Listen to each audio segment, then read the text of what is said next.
So from Penn State, what happened next? You eventually got to the NBA.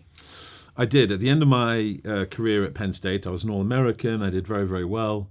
I was never the prototypical body for an NBA player. That's, I suppose, people who naturally have 4% body fat, whereas I held at 4% body fat by just unbelievable discipline and starving myself and working out 8 hours a day. It wasn't fun.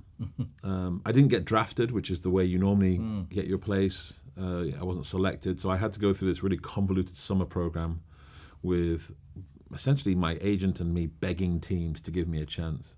The team that gave me a chance was Cleveland, the Cleveland Cavalliers, and I went to their summer program, which is where 25 or 30 athletes who are hoping to get their start in the NBA but haven't been selected, it's called a free agency camp, work out together. Of those, 3 of them will make it through to the preseason camp, where all the guys who are currently on contract, which is normally between 12 and 14, will work out with these 3 new people, knowing that at the end of the season there is space for 12 players.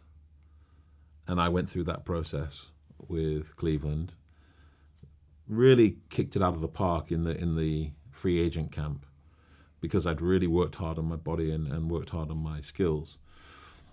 Did well through the preseason camp, and then did really well in the preseason games, and found myself starting, being a first-team player, starting for the Cleveland Cavaliers at the beginning of the season, which was unprecedented. No one has ever been, prior to me, no one had ever been an undrafted player who'd started at the beginning of the season. So I was quite pleased that I managed to.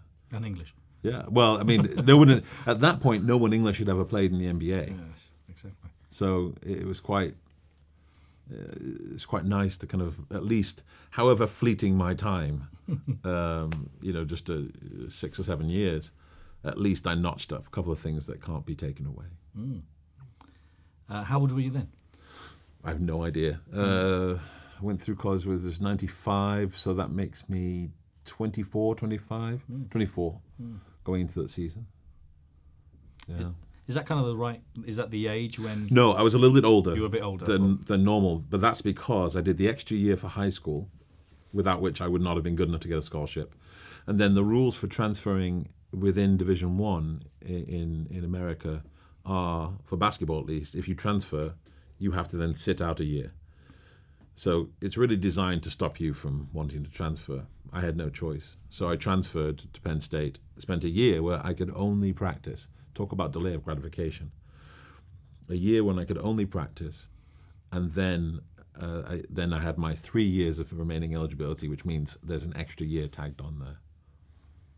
Oh, that's commitment, isn't it?